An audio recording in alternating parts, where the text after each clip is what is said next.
প্রিয় লিসেনার্স, আসসালামু আলাইকুম। আশা করি মহান আল্লাহ তাআলার অশেষ রহমতে আপনারা সবাই ভালো আছেন। প্রিয় লিসেনার্স, আপনাদের আরও একবার স্বাগতম জানাচ্ছি আমাদের ভৌতিক অনুভূতি নামক ইউটিউব চ্যানেলের আরও একটি নতুন এপিসোডে। আপনারা শুনছেন ভৌতিক অনুভূতি। কিছু অনুভূতি এমন যেটা আপনাদেরও হতে পারে। আপনাদের সাথে আমি আছি সজল। প্রিয় লিসেনার্স, ছোটবেলায় হ্যারিকেনের আলোয় বসে মুরব্বীদের কাছ থেকে সত্য ভৌতিক ঘটনা শুনতে ভালোবাসতেন না এমন মানুষ আসলে খুঁজে পাওয়া কঠিন। আমাদের এই ইউটিউব চ্যানেলে এপার বাংলা ও ওপার বাংলা সহ বাংলা ভাষাভাষী মানুষের সাথে ঘটে যাওয়া সত্য ভৌতিক ঘটনাগুলোই মূলত আপনাদের সামনে তুলে ধরার চেষ্টা করা হয়। প্রিয় লিসেনার্স, আপনারা যারা দেশ ও দেশের বাইরে থেকে আমাদের নিয়মিত ঘটনা শোনেন, আপনাদের কাছে অনুরোধ থাকবে অবশ্যই আপনারা ঘটনা শোনার সাথে সাথে সেই ঘটনাটি অনুভব করার চেষ্টা করবেন। চলুন শুরু করি আজকের ঘটনা। আপনাদের সবাইকে স্বাগতম অলৌকিক জগতে। প্রিয় লিসেনার্স, এই ঘটনাটি আমাদের লিখে পাঠিয়েছেন তরিকুল ইসলাম নামের একজন ভাই। ঘটনার সময় 1962 কি 63 সালের দিকে। আমি ঘটনাটি ওনার ভাষাতেই বলছি। আমার দাদার যিনি বড় ভাই ছিলেন, তিনি একটি মামলায় 5 বছর কারাবন্দি থেকে সেদিন মুক্তি পেয়েছিলেন। আমি আমার বড় ভাইকে নিয়ে আসার জন্য কারাগারে যাই। আমার ভাই বের হলে আমি তাকে নিয়ে আসি, কিন্তু আমার ভাই কি করে, তিনি সাথে করে আরও একজন মানুষকে নিয়ে বের হন। ওই লোকটি নাকি একটি হত্যা করেছে এবং 25 বছর জেল খেটে সেদিনই তিনি মুক্তি পেয়েছেন। ওই লোকটি তার বাড়ির পরিচয়ও জানে না, তার আত্মীয় স্বজন কোথায় আছে বা কোথায় কার বাড়ি সে কিছুই বলতে পারে না, এবং কিছুটা তিনি মানসিক ভারসাম্যহীন অবস্থায় ছিলেন। শুধুমাত্র তিনি তার নিজের নামটাই বলতে পারেন। তার নাম ছিল আলমগীর হোসেন। ওই জেলখানাতেই আমার বড় ভাইয়ের সাথে তার পরিচয় হয়। বড় ভাই তাকে বলেছিল আমাদের বাড়িতে থাকতে দেবে, এবং যেহেতু সে নিজেই নিজের পরিচয় বলতে পারে না, এই কারণে তার উপরে দয়া করে বড় ভাই আর কি এই কথাটি বলেছিলেন। যাই হোক, তাদের দুজনকে নিয়ে আমি বাড়িতে ফিরি। সেই লোকটিকে আমরা আমাদের কাচারিতে থাকতে দেই। লোকটির চেহারা দেখতে খুবই কালো ছিল এবং তার মুখের হাসি ছিল একটু অন্য রকমের। সে কখনো হাসি দিলে মনে হতো কোনো জানোয়ার হাসছে। আমাদের বাড়িতে আমি, আমার বড় ভাই এবং বড় ভাইয়ের বউ ও আমাদের মা থাকতেন। আমাদের বাবা তখন বেঁচে ছিলেন না এবং আমি তখনও বিয়ে করিনি। আর আমাদের একটি খালাতো বোন আমাদের সাথেই থাকতো। ওর নাম ছিল শিউলি। আমাদের কোনো বোন না থাকায় ওকে আমরা বোনের মতোই দেখতাম। শিউলি আমার মায়ের সাথে থাকতো এবং মাকে দেখাশোনা করত। বলে রাখা ভালো, আমাদের গোয়ালে 8টি গরু ছিল। আমাদের গরুগুলো অনেক শান্তশিষ্ট। রাতে খাবার দিয়ে আসলে সারা রাত তাদের কাছে আর যেতে হতো না। ঘটনার সূত্রপাত মূলত এখান থেকেই। সেদিন রাতে সবাই ঘুমিয়ে পড়েছে। ওই লোকটিও কাছারিতে ঘুমাচ্ছিল। আমি রাতের বেলা আমাদের গোয়াল ঘর থেকে গরুর ডাক শুনতে পাই। আশ্চর্যের বিষয়, সব গরুগুলোই একসাথে ডাকাডাকি করছিল। তখন আমি খুব দ্রুত ঘর থেকে বের হয়ে গোয়াল ঘরে যাই। গিয়ে দেখতে পাই গরুগুলো অনেক লাফালাফি করছে। একটি গরু অসুস্থ হলে সে ডাকাডাকি বা লাফালাফি করতেই পারে, কিন্তু সব গরুগুলো একত্রে ডাকাডাকি বা লাফালাফি করছে কেন, এইটা আমি বুঝতে পারছিলাম না। এইটা দেখে আমি গোয়ালঘরের ভেতরে যাই। আমি যাওয়ার সাথে সাথেই অদ্ভুতভাবে গরুগুলো শান্ত হয়ে যায়। ওখানে কিছুক্ষণ দাঁড়িয়ে একা একাই আমি গরুদের সাথে কথা বলি। আসলে যারা গরু পালন করেন তারা মাঝে মাঝেই গরুদের সাথে কথা বলে। আমিও সেটা করি। গরুদের শান্ত করে আমি ঘরে চলে যাই ঘুমাতে। ঘরে গিয়ে দেখতে পাই শিউলি দরজায় দাঁড়িয়ে আছে। আমাকে জিজ্ঞেস করলো যে ভাইয়া কি হয়েছে। আমি শিউলিকে বলি গরুগুলো অনেক ডাকাডাকি করছিল। এরপরে যে যার মতো বিছানায় চলে যাই। এর পরের রাতের ঘটনা, সন্ধ্যাবেলা আমি গরুদের খাবার খাইয়ে মশারি ঠিকঠাক করে দিয়ে গরুদের কিছু খাবার দিয়ে আমি ঘরে চলে আসি। তখন রাত আনুমানিক 2টা হবে। আগের দিনের মতো আবারও গরুর গোয়াল থেকে ডাকাডাকির শব্দ পাই। আমি তখন এক দৌড় দিয়ে গরুর গোয়ালে যাই। আমি গিয়ে যা দেখতে পাই তা ছিল খুবই হৃদয় বিদারক। আমাদের একটি কালো গরু ছিল। সেই গরুটির নিথর দেহ গোয়ালের ভেতরে পড়ে আছে এবং গরুর একটি পায়ের রান তার দেহের সাথে নেই। দেখে মনে হচ্ছিল কেউ যেন ছিঁড়ে নিয়ে গেছে। গরুটি মৃত অবস্থায় ওখানেই পড়েছিল। এই দৃশ্য দেখে আমি চিৎকার দিতে শুরু করি। আমার চিৎকার শুনে সাথে সাথে ঘর থেকে সবাই দৌড়ে আসে। সবাই দৌড়ে এলেও ভাইয়ের সাথে আসা সেই লোকটি কাছারি থেকে বের হলো না। আমি ভেবেছিলাম আলমগীর হয়তো ঘুমাচ্ছে তাই বের হয়নি। আমাদের গরুর এই দৃশ্য দেখে সকলে খুবই শোকাহত হয়। আমরা কোনো কিছুই বুঝে উঠতে পারছিলাম না যে গরুটির সাথে আসলে কি হয়েছিল। কারণ গরুর পুরো দেহটাই পড়ে আছে, শুধুমাত্র একটি রান ছিঁড়ে নিয়ে গেছে। কোনো মানুষ এটা করতে পারে না। শত্রুতাবশত কোনো মানুষও যদি করে থাকে তবে হয়তো গরুটিকে জবাই দিয়ে দিবে, নতুবা রান কেটে নিয়ে যাবে। কিন্তু দেখেই বোঝা যাচ্ছে একটি রান টেনে ছিঁড়ে ফেলা হয়েছে এবং গরুর রান গোয়ালের আশেপাশে বা ভেতরে কোথাও নেই। এরপর কয়েক রাত আমি আমাদের গোয়ালটা পাহারা দেই।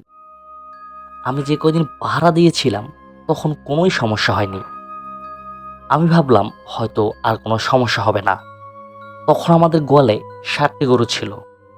সেদিন আমি ঘরেই ঘুমোচ্ছিলাম। রাতের বেলা গরুর গোয়াল থেকে গরুর ডাকাডাকি শব্দ শুনতে পেলাম।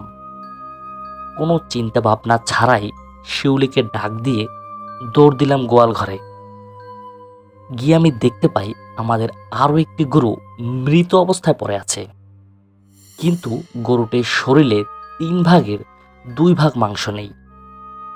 দেখলে বোঝা যায় কেউ হয়তো খাবলে খাবলে মাংস উঠিয়ে নিয়ে গেছে। গরুর টাটকা রক্ত বেয়ে বেয়ে পড়ছিল। রক্তে পুরো গোয়ালটা যেন লাল হয়ে গেছে। আবারও আগের মতোই চিৎকার দেই। সবাই চলে আসে, কিন্তু এবারও আলমগীর কাচারি থেকে বের হয় না। আমরা কোনোভাবেই বুঝতে পারছিলাম না যে কি হচ্ছে এই গোয়াল ঘরে। আমাদের এলাকায় কোনো বাঘ নেই, আমরা তো কোনো বনের পাশেও থাকি না।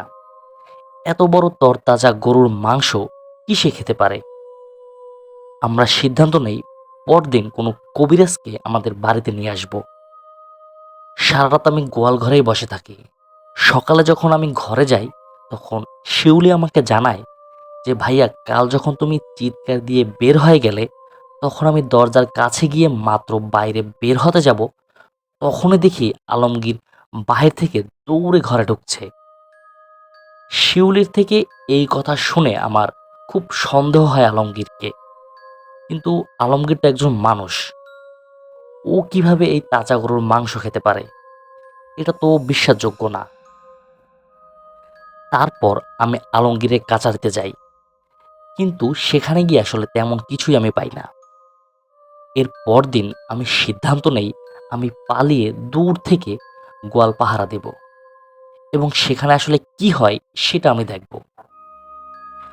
তখন রাত হলো। আমি শিউলিকে সাবধান করে দিয়ে যাই। আমি ডাক দিলে যেন দ্রুত বের হয়ে আসে। আমি গোয়াল ঘর থেকে 15 কি 20 হাত দূরে একটি গাছে উঠে বসি। প্রায় 2 ঘন্টার মতো আমি সেই গাছের উপরে বসে থাকি। এরপর গাছের উপরে থাকা অবস্থায় আমি দেখতে পাই চাদরের মুড়ি দিয়ে একটি লোক আমাদের গোয়ালে ঢুকলো। তবে লোকটির চেহারা আমি দেখতে পেলাম না, কেননা তার চেহারা চাদর দিয়ে ঢাকা ছিল। তখন আমি একটা বোকামি করে বসি। গাছের উপরে বসেই আমি শিউলিকে ডাক দেই।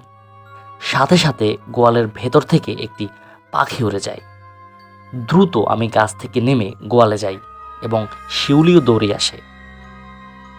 আমি গিয়ে তখন গোয়ালে কিছুই দেখতে পাই না, তবে গরুগুলোর দিকে তাকিয়ে বোঝা যাচ্ছে ওরা ভয়ে ঘাবড়ে গেছে এবং গরুগুলো ঘোংরাচ্ছিল। শিউলিকে আবার ঘরে পাঠিয়ে দিয়ে আমি আবারও বসে থাকি গোয়ালের কাছে। আধা ঘন্টা পরে শিউলি আবার আসে আমার কাছে, এসে বলে, ভাইয়া আমি একটু ওয়াশরুমে যাব, আমার ভয় করছে, আমার সাথে আসো। আমি তখন শিউলির সাথে বাইরের বাথরুমের কাছে গিয়ে সামনে দাঁড়িয়ে থাকি। ও ওয়াশরুমে ঢোকে, প্রায় 20 মিনিট হয়ে যাচ্ছে, কিন্তু শিউলি আর বের হচ্ছে না। হঠাৎ আমি শুনতে পাই গরুর গোয়াল থেকে গরুদের চিৎকার। আমি এক দৌড়ে আবার গোয়াল ঘরে যাই। গিয়ে আমি যে দৃশ্য দেখি সেটা আমি কোনোদিন দেখতে চাইব না। আমার সব থেকে প্রিয় গরুটি সবেমাত্র জবাই করা গরুর মতো লাফাচ্ছে। গরুটির দেহ থেকে মাথা ছিল আলাদা এবং গরুটির বুড়িও বের করে ফেলা হয়েছে। তখন আমি ভয়ে সাথে সাথে চিৎকার দিয়ে সেখানে অজ্ঞান হয়ে যাই।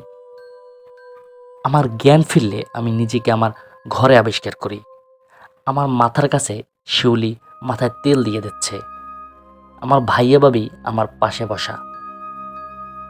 আমি শিউলিকে ঝাড়ে দিয়ে জিজ্ঞেস করি, বাথরুমে ঢুকে এতক্ষণ সময় লাগে নাকি? তখন শিউলি বলে, কি বলছেন? আমি আবার কখন বাথরুমে গেলাম? তখন আমি তাদের পুরো ঘটনা খুলে বললে শিউলি বলে, আমি তো আপনার কাছ থেকে এসেই ঘুমিয়ে পড়েছি আর আপনার চিৎকার শুনে ঘর থেকে বের হয়েছি, তার আগে তো আমি বের হইনি। আমি তখন চিন্তায় পড়ে গেলাম, তাহলে কে ছিল যে শিউলির রূপ ধরে এসে আমাকে গোয়াল থেকে বাথরুমের দিকে নিয়ে গিয়েছিল? এক এক করে আমরা 3টি গরু হারালাম। পরদিন ফকিরহাট এলাকার একজন হুজুরের কাছে যাই। এই হুজুরের খুব সুনাম ছিল যে সে এইসব প্যারানর্মাল বিষয়ে খুব ভালো সমাধান দিতে পারে। ওই হুজুর সব কিছু শুনে আমাদের বলে, আগামী শুক্রবার তোমাদের বাড়িতে যাব, তোমাদের বাড়ি বন্ধ করে দিতে। এবং হুজুর একটি কাঠ দিয়ে বড় একটি তীর বানিয়ে দেয় এবং আমাকে বলে, সাহস রেখে আজ রাতে তোমাদের গরুর গোয়ালের বাহিরে কোথাও তুমি লুকিয়ে থাকবে। যখনই দেখবে কেউ তোমাদের গরুর গোয়ালে ঢুকছে, তখনই এই তীরের মাথায় হালকা আগুন দিলে এটা সম্পূর্ণ জ্বলে উঠবে। সাথে সাথে তীরটি সেই লোকের গায়ে ছুঁড়ে মারবে। তারপর যা হবে তোমরা নিজেরাই দেখতে পাবে। আমরা বাড়িতে চলে আসি এবং শুক্রবারের অপেক্ষা করে থাকি কখন হুজুর আসবে। আমি আমার সবচেয়ে প্রিয় গরুটি হারিয়েছি। এই রাগে এবং ক্ষোভে সেই রাতে আমাদের গরুর গোয়ালের 5 থেকে 6 হাত দূরে তীর হাতে আমি লুকিয়ে রইলাম। 3 ঘন্টা পর্যন্ত সেখানে দাঁড়িয়ে থেকেছি। আমি শুধু সেখানে দাঁড়িয়েই থাকিনি, বরং আমি আলমগীরের কাচারির দিকেও নজর দিচ্ছিলাম। দরজা খুলে আলমগীর বের হয়ে আসলো। সেদিনের মতো কালো চাদর গায়ে সে বের হলো। সোজা সে গরুর গোয়ালের সামনে এসে দাঁড়ালো। আমি সাথে সাথে তীরের মাথায় আগুন দেই। হালকা আগুন পাওয়া মাত্রই তীরের মাথায় আগুন ধরে যায়। আলমগীর যখনই গোয়ালে ঢুকতে যাবে তখনই তার গায়ে তীর ছুঁড়ে মারে। আমি স্পষ্ট দেখতে পেলাম আলমগীরের গায়ে আগুন ধরে গেল। আমি চিৎকার দিলে সবাই ঘর থেকে বের হয়ে আসে। সকলে আসার আগেই আগুন নিভে যায়। সেখানে গিয়ে দেখতে পাই সেখানে কোনো আলমগীর নেই, শুধুমাত্র কালো একটি চাদর পুরে ছাই হয়ে আছে। সকলকে নিয়ে আলমগীরের ঘরে যাই, সেখানেও তাকে আর পাই না। আলমগীরের ঘরে বসেই সবাইকে আমি ঘটনাটা বলি। তখন সবাই বুঝতে পারে শিউলির 3য় দিন যে আলমগীরকে ঘরে ঢুকতে দেখেছিল এটা আসলে মিথ্যা নয়। তবে প্রশ্ন, এই আলমগীর কি আসলে মানুষ নয়? আমরা আলমগীরের সম্পূর্ণ ঘরটা তল্লাশি করি, কিন্তু অদ্ভুত বিষয়, কোথাও কিছু খুঁজে পাই না। উপরের মাচায় গিয়ে দেখতে পাই গরুর অনেক হাড্ডি পড়ে আছে গরুর চামড়া। তখন বড় ভাইকে আমি খুব বকাঝকা করি যে কাকে বাড়িতে নিয়ে এসেছো। আমার বড় ভাইও তখন বুঝে উঠতে পারছিলেন না সে কাকে নিয়ে এসেছে। এই আলমগীর তো জেলখানা থেকে মুক্তি পেয়েছে, তাহলে সে কি মানুষ নয়? শুক্রবার হুজুর আমাদের বাড়িতে আসেন। হুজুর সমস্ত ঘটনা শুনে আমাদের জানান, তোমাদের বাড়িতে যে আলমগীর এসেছিল সে সত্যিকারের আলমগীর নয়। সত্যিকারের আলমগীর মানসিকভাবে অসুস্থ ছিল। প্রথম রাতেই সে তোমাদের কাচারি থেকে পালিয়ে গেছে এবং পরবর্তীতে তোমরা যে আলমগীরকে দেখতে পেয়েছো সে আসলে একটি খারাপ জিন ছিল। এরা খুবই খারাপ, মানুষের ক্ষতি করে থাকে, মানুষের পালিত পশু এরা খেয়ে বেড়ায়। এই জিন আলমগীরের রূপ ধারণ করে তোমাদের বাড়িতে ছিল, তবে তুমি সেদিন রাতে তাকে মেরে ফেলেছ। ওই তীর সরাসরি তার বুকে গিয়ে লাগে। হুজুর এইসব ঘটনা জানতে পেরেছিলেন তার পালিত কিছু জিনের মাধ্যমে। এরপর হুজুর আমাদের সম্পূর্ণ বাড়িটি বন্ধ করে দিয়ে যান। তারপর আমাদের গোয়ালে বা বাড়িতে আর কোনো সমস্যা হয়নি। কিন্তু আমি প্রায় 1 মাস পর্যন্ত আমাদের গরুর গোয়াল সারা রাত পাহারা দিয়েছি। শিউলি মাঝে মাঝে এসে আমাকে দেখে যেত, কিন্তু ও রাতে যতবার আমার কাছে আসতো ওকে সেদিনের শিউলি ভেবে আমি অবিশ্বাস করতাম এবং ছুরা কালাম পরে ওর গায়ে ফু দিতাম। প্রিয় লিসেনার্স, এই ছিল আমাদের আজকের এপিসোড। মহান আল্লাহ তাআলার এই দুনিয়ায় কত যে রহস্য লুকিয়ে আছে তার ধারণা আমরা করতে পারি না। মহান আল্লাহ তাআলার কাছে ফরিয়াদ থাকবে এই ধরনের সকল অলৌকিক সমস্যা থেকে তিনি যেন আমাদের হেফাজত করেন। প্রিয় লিসেনার্স, আজকের এই ঘটনাটি যদি আপনাদের সামান্যতম ভালো লাগে অবশ্যই আমাকে কমেন্ট করে জানাবেন। আর আপনারা যারা আপনাদের জীবনে ঘটে যাওয়া কোনো ঘটনা অথবা আপনার জানা কোনো সত্য ঘটনা আমাদের সাথে শেয়ার করতে চান, তারা ঘটনা লিখে অথবা রেকর্ডিং করে পাঠিয়ে দিন আমাদের হোয়াটসঅ্যাপ নাম্বারে। এই ভিডিওর নিচে ডিসক্রিপশন বক্সে আমাদের হোয়াটসঅ্যাপ নাম্বার দেওয়া আছে। আর আপনাদের কাছে অনুরোধ থাকবে আমাদের এই ছোট্ট চ্যানেলটি সাবস্ক্রাইব করার জন্য। ইনশাল্লাহ পরবর্তী ঘটনা শোনার আমন্ত্রণ জানিয়ে আজকের মতো এখানেই বিদায় নিচ্ছি। আসসালামু আলাইকুম।